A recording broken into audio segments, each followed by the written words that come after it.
Can you say pterodactyl? This week for homework, you will be listening to the story, Can You Say Pterodactyl, during our Dino Week. Can You Say Pterodactyl is a Level J book. There once was a very rare creature called a pterodactyl. She had big leathery wings. She had a big bony beak, but her name she could barely speak. Her name was Pterodactyl. The pterodactyl couldn't say pterodactyl. The word got caught between her beak and tongue. She would take a big breath, she would scrunch up her beak, and blurt, "Pterodactyl!"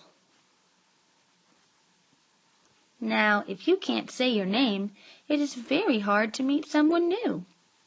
One day, as she was flying along, she met a duck. The duck said, "Hi, I'm Duck. Who are you?"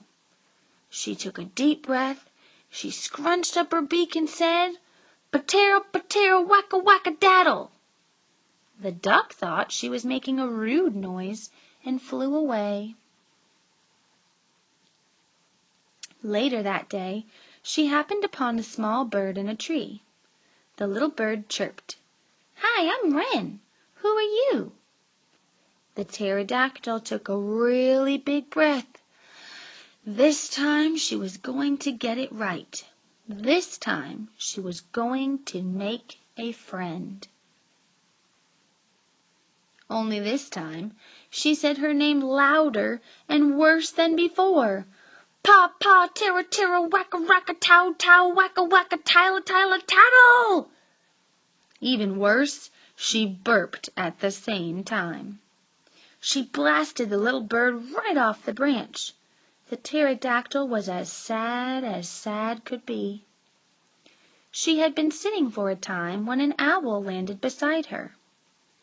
"Who are you?" he asked. "I'm nobody, because I can't pronounce my name," she said. "Oh, but you must be somebody," chuckled Owl, "because I know your name." "When you rip something, what do?" he asked. "You tear it," she answered. "Good," said Owl. "And you use what to pin a paper to the wall?" "A tack," she answered brightly. Now, make the T in tack a D and sit it next to this tree, which is really a what? "Tall," she laughed. "Now put it all together," he hooed. Dactyl.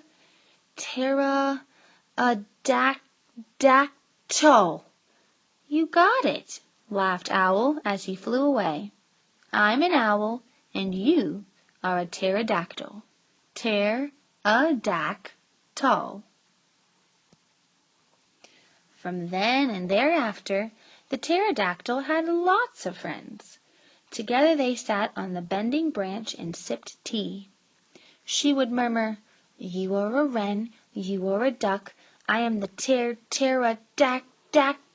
pterodactyl." And she was, and she is to this very day. Now that you've listened to the story, it's time to answer your written comprehension questions.